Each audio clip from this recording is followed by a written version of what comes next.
काम करा ना, सगळ्या मुली महाराष्ट्रातल्या उचला आणि कुठल्या तरी लांबच्या बेटांवरती नेऊन सोडून द्या. का सांगू? कारण इथं तर महाराष्ट्रामध्ये आम्ही सेफ नाही. 4 वर्षाच्या मुलीने काय केलं असेल? चला, हे जर मोठ्या मुलीवरती कुठल्या झालं असतं तर प्रत्येकांनी बोटं उचलली असती की तिने असे कपडे घातले होते, ती अशी वागत होती म्हणून तिच्यावरती हे सगळं झालं. आता त्या लहान बाळाने काय केलं? ही गोष्ट आहे नसरापूर मधील एका लहान मुलीची. म्हणजेच खेळत होती मुलगी आणि ह्या आजोबांनी पुन्हा तिला गोट्यात नेतो म्हणून, खेळायला नेतो म्हणून घेऊन गेले आणि तिच्यावरती बलात्कार केला.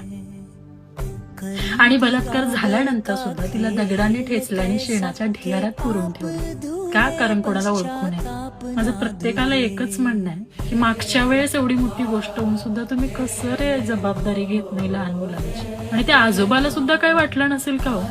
एवढी तरी त्या लहान बाळावरती दया आली असेल का नसेल? तुम्ही जे करून ठेवलंय ना, आणि सरकार सुद्धा प्रत्येक न्यायासाठी तडफडतंय की न्याय मिळावा त्या माणसाला. हेच जर आमचे छत्रपती शिवाजी महाराज इथे असते ना, त्याचा भर चौकात चौरंग केलाच नाही होऊ शकत.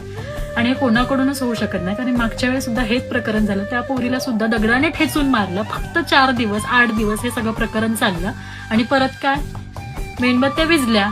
आता सुद्धा नवीन मेणबत्त्या पेटल्यात, हे पुन्हा 8 दिवसानंतर विझणार. प्रत्येकाला विनंती आहे, हात जोडून, प्रत्येकाला विनंती आहे हात जोडून की त्या मुलीला न्याय मिळाला पाहिजे. ही व्हिडिओ सगळ्यांपर्यंत पोहोचव. होईल तेवढा आवाज होती.